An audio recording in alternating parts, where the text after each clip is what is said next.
U ličnosti Gojka Šuška očitovalo se nepokolebljivo jedinstvo hrvatskog nacionalnog bića. Bio je čovjek iznimnih ljudskih kvaliteta i upravljačkih sposobnosti.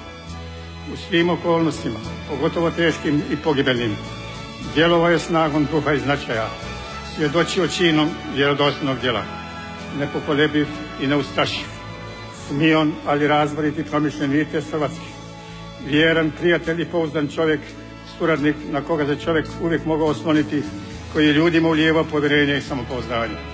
Tim se riječima hrvatski predsjednik Franjo Tuđman oprostio od Gojka Šuška, dugogodišnjeg ministra obrane Republike Hrvatske, koji je umro 3. svibnja 1998. u Zagrebu nakon teške bolesti.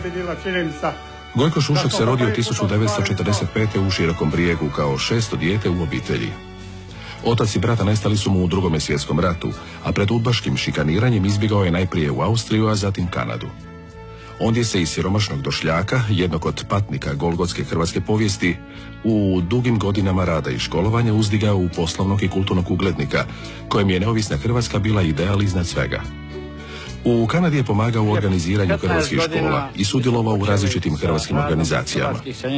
Tu je prihvatio program Tuđmanove pomirbe i uspostave samostalne demokratske Hrvatske.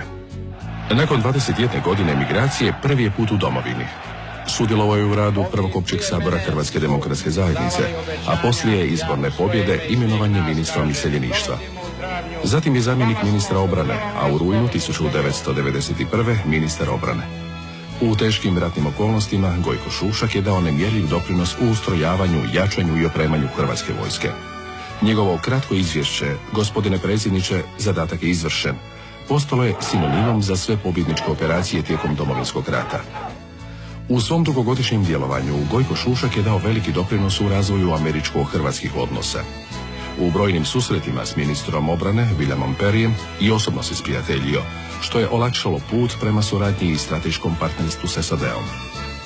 Pogreb ministra, pobjednika u Domovinskom ratu, čovjeka koji je malo govorio, a mnogo činio, bio je jedan od najvećih u Hrvatskoj. U toj prigodi Perry je Šuška ocijenio čovjekom koji je sebe trošio za vrijedne ideale.